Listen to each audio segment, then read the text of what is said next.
हाँ जी, अस्सलाम वालेकुम। सुनियो की हाल ने। उम्मीद करना कि तुसी खैर खरीयत नाल होसो तो ठीक ठाक होसो। ते तुसी वेंदे पे हो जैसे कि पिछे पिंड दा माहौल तुहानू नज़र आ रहा है। मैं वापसी आया रात नू लाहौर तो अपने पिंड आया हूँ, डेरे ते आया हूँ। ते बाकी लाहौर दा निज़ाम तुहाडे सामने मैं एक व्लॉग जड़ा अपलोड किया है इहदे विच नहीं, इस तो पिछे बड़ी बारिश हुई। मतलब जी कल मैं आया ना, बड़ी बारिश हुई है। मैं सुबह टाइम 3:30 ते तैयार होया ते बई घर सुबह ना जल्दी मतलब निकल जासा ते बारिश निकलन नहीं देता। 3:30 बजे तो लैके 2 बजे तक लगातार बारिश रही है। फिर भी मैं आख्या चलो हुण मैं ही निकल जाना। फिर कपड़े शपड़े सारे बेच गए, सर्दी लगन लग पई, जुत्ती चप्पल पा लई। आखिरकार लाहौर चों एग्जिट होया, बाहर निकलिया।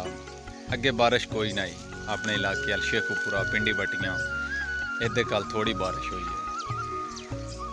लाहौर दे विच रात नू जनाब मैं वेखदा पिया न्यूज़ कि इतनी बारिश हुई है कि 30 साला रिकॉर्ड टुट गया लाहौर दे विच।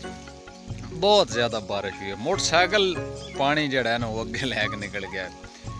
मोटरसाइकिलों ने भी उस बजा दिता, रोड़ दिता पानी दे विच। लाहौर डिफेंस दियां सड़कों ते पानी खलोता है। हालांकि डिफेंस बड़ा बेहतरीन बनया है, बाकी उच्चा भी है। डिफेंस की जी जगह है ना वो उच्ची है, लेकिन बारिश सत्यानाश कर देता है। लाहौर दे विच तबाही मचा दी है बारिश ने, और काफ़ी नुकसान भी होया। मैं न्यूज़ दे वेंदा पिया, जानी नुकसान भी होया। काफ़ी मकान गिरे ने, घरां दे विच पानी खलोता है सड़कों ते। बाकी आ हुण पिंड दे विच आया तो पिंड दा माहौल तुहाडे नाल इस तो शेयर कर रहा भाई।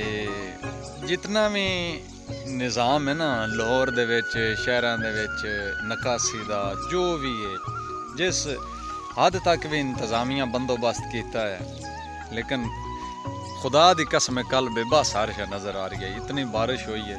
बाकी ये खुदा दी कुदरत इंतजामिया दा गुनाह कोई नहीं। गल करने का मकसद है कि पिंड पिंड ही होंदा है। हुण तुसीं वेख सकदे हो पिंडां दे विच, पिंड दे विच हुण रात दी बारिश लगी, लेकिन पानी जिहड़ा है ना वो अल्हम्दुलिल्लाह साडा पिंड भी जिहड़ा है वो गलियां दे विच पानी कोई नहीं। ठीक है।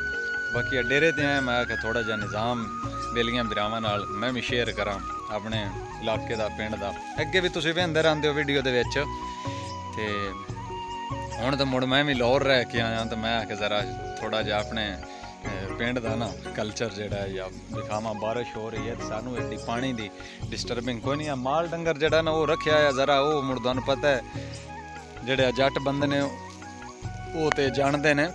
तो बाकी दूजे मैं समझा देना, माल डंगर जोड़ा होंदा है वो जी जगह पर असी बंदे हाँ उत्थे जे बारिश ज़ाहिरी बात है बारिश बुरिश आ जाए तो माल वास्ते ना बड़ा मसला बनता है। जट बंदे नू ये ही प्रॉब्लम सिर्फ बारिश बनती है। तो बाकी बारिश जड़ी है ना वो खैर पिंडा थावां तो बड़ी चस आउंदी है ना, बारिश का माहौल होवे तो बारिश आवे बड़ा मज़ा आउंदा है। बाकी ये तुहाडे नाल थोड़ा जिहा मैं शेयर करूँगा किवें दियां फसलां लग रही ने, किवें दा माहौल बनया है। माशाअल्लाह तुसीं वेख सकदे हो। यह अपना साडा डेरा है, अगे फ्रंट दे माल डंगर बद्धा है, जानवर चारा है जानवरों वास्ते गड्ढिया जा। ये बाजरे की फसल है, ज्वार बाजरा। ठीक है, माशाल्लाह। अज अपने डेरे ते खलोते हैं ते यकीन करो बड़ी फीलिंग आ रही, बड़ा इंजॉय कर रहे हैं डेरे ते आके। बारिश इंजॉय की ते हुण वैसे मैनू सर्दी लगी हुई है। डेरे ते रोटी लैके आया ना, बारिश लगी हुई है मोटरसाइकिल ते, तो कोई रास्ता भी फिर थोड़ा जिहा कच्चा होया, कुछ पक्की सड़क बनी है तो कुछ कच्चा रास्ता है। तो मुड़ बारिश जड़ी ना सारी रात जल्ली है। सुबह उठ्या तो बारिश हो रही है, तो रोटी भी लैके आनी है, मजबूरी है। ये पिंडां थावां बड़ी चस आउंदी है ते मसले भी होंदे ने। बाकी हुण सर्दी लगी हकीकत हुण जा रहे हैं घर, ठीक है। एक निक्की जी शादी है ते उधर जाना है, तैयारी श्यारी करिए। बारिश पता नहीं किस टाइम रुक सी ना रुक सी, माहौल जो इंज दा बनया है हो सकता सारा दिन ही ना बारिश रुके। ते उम्मीद करना कि निक्की जी वीडियो अपने पिंड दी अपने डेरे दी और इस बारिश दी तुहानू बड़ी चंगी लगी होनी है। बाकी मेरा यार मकसद सिर्फ ये विखाण दा है कि शहरां दी निस्बत सहूलतां काफ़ी ने, लेकिन पिंडां थावां दा अपना माहौल है, अपनी चस है। कोई पानी दे मसले मसाइल नहीं, कोई कुछ नहीं। बारिश जितनी भी हुई है अपनी ज़मीन दे विच समा जाता है पानी, ठीक है। तो पिंडां दे विच माशाअल्लाह कोई मसला नहीं है, पानी बई गलियां च खलो जावे या कोई चक्कर, जिथे खड्डा खुड्डा है उत्थे तो जहरी गल है पानी खलो जाना। बाकी जिथे खड्डा नहीं मतलब पिंडां थावां च पानी नहीं खलोंदा, पिंड उच्चे हुंदे ने काफ़ी, ज़मीनां दे विच पानी निकल जाता है, तो मसला नहीं बनता।